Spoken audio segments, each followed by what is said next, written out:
a look at the lagging moving average, you can see that the lagging moving average, or the normal moving average, was a buyer just in the crossover here. We're only using the fast crossovers here. So there's the fast crossover buy trade there. And obviously it crossed back into a sell trade on this candle here. So there's your sell trade there.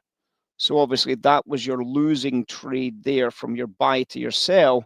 And the first thing that happened to that sell, of course, was you were put under immediate sizable sell side pressure before finally allowing yourself to make some money. Now, that making some money is obviously debatable, because in terms of net profit on this trade, that's your loss there.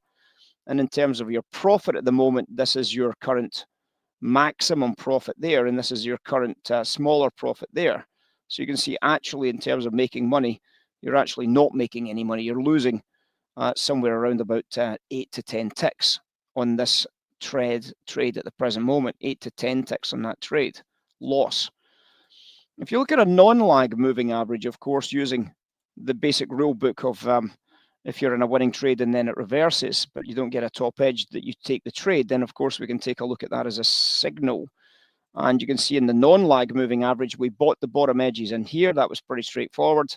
But you can see that this sell trade was starting to bubble away in the background here.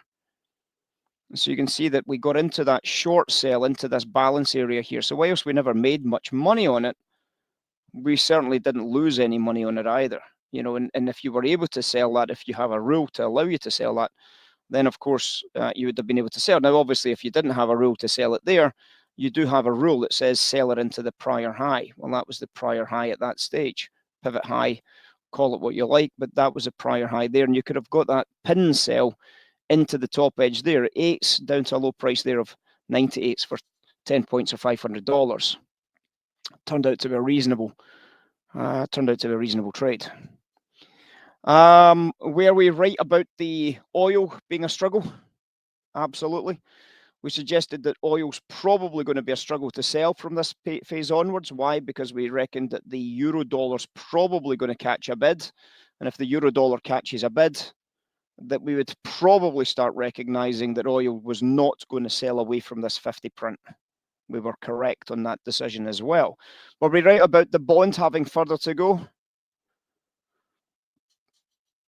Did we call that one as well, guys? Were we right about bonds having a lot further to go? We did shout it earlier. Nah. No, we definitely were. We definitely were spot on, perfect on the bond. Very, very, very substantial profit on that short sell. As you know, guys, very substantial profit. We said that we've got a lot further to go in bonds on the sell side, and sure enough, when we called that, it was trading a good 10 points higher. So we've managed to get a very, very nice extra 10 points on that sell. 44.04s and 3s down to 43.13s is a fantastic trade.